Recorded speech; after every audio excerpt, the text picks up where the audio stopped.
Meus queridos irmãos e irmãs que aqui se encontram no Santuário da Vida, minha saudação a você, meu querido irmão, minha querida irmã que reza conosco em sua casa através da Rede Vida de televisão. Que bom e que alegria estarmos aqui neste domingo para fazer a experiência da oração por excelência, que é a Santa Missa. Ora, e é justamente a oração o tema principal da liturgia de hoje. O que é a oração? Como rezar? Como nós rezamos? Essas são as perguntas que podemos fazer para a nossa reflexão de hoje. Ora, em primeiro lugar, é preciso ter claro o que é a oração.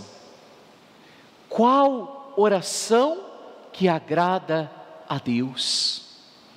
E o que esta oração que nós fazemos causa na nossa vida? Olhemos a primeira leitura que nós ouvimos, retirada do livro do Gênesis. Abraão nos ensina a como rezar.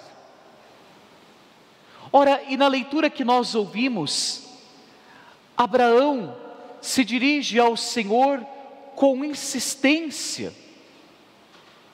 Mas sabe o que mais chama a atenção na oração de Abraão? A sinceridade. A verdadeira oração é aquela que brota da sinceridade do nosso coração. Abraão nos mostra, meus queridos irmãos, que a oração verdadeira é aquela que é feita como se fosse feito um diálogo ou uma conversa com um amigo. Abraão enche as paciências de Deus, podemos dizer assim. Senhor, se por acaso houver em Sodoma e Gomorra cidades que estavam distantes de Deus, se por acaso houver 100 justos, o Senhor vai destruir? Deus diz não. E Abraão, olha, me perdoe, Senhor, se eu estou insistindo, mas aproveitando a conversa, e se por acaso houver 50? Também não. E se houver 30? Não. 50, 30, 40, 10, e Deus diz não. Veja, Abraão conversa como quem tem intimidade com Deus. Mas nós podemos fazer uma pergunta: a oração de Abraão mudou a Deus? Quem está aqui no santuário pode responder sim ou não. Veja, Abraão começa lá com 100 justos, depois vai 50 e 30 e assim por diante, 40, 30, 10, e Deus não. A oração de Abraão mudou o pensamento de Deus? A insistência de Abraão mudou o pensamento de Deus? Sim ou não? Não. Aparentemente, acreditamos que sim, mas a oração não muda a Deus. Ora, mas Deus havia dito que queria destruir Sodoma e Gomorra. Deus havia mudado de pensamento? Deus havia se arrependido de destruir essa cidade por causa da oração de Abraão? Não. A oração de Abraão não mudou o pensamento de Deus, mas a oração mudou a pessoa de Abraão. É isso, meus queridos, que a oração verdadeira faz. A oração, a nossa oração, não muda aquilo que Deus pensa. Deus não muda, Deus é imutável. mas a oração transforma a nossa vida. Quando nós rezamos sinceramente, o nosso coração é transformado, a nossa maneira de pensar é transformada. Abraão acreditava num Deus que talvez teria a capacidade de destruir, de se vingar por aquele povo estar distante da sua aliança.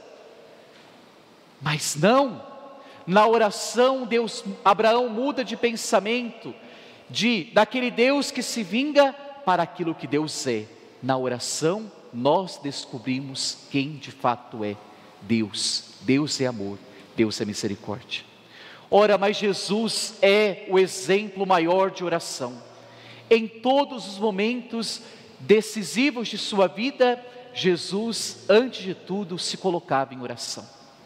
O exemplo de Jesus na oração foi tão grande que os discípulos chegaram até ele e disse: Senhor, nós vemos o Senhor rezar, nos ensina a rezar também como João ensinou os seus discípulos.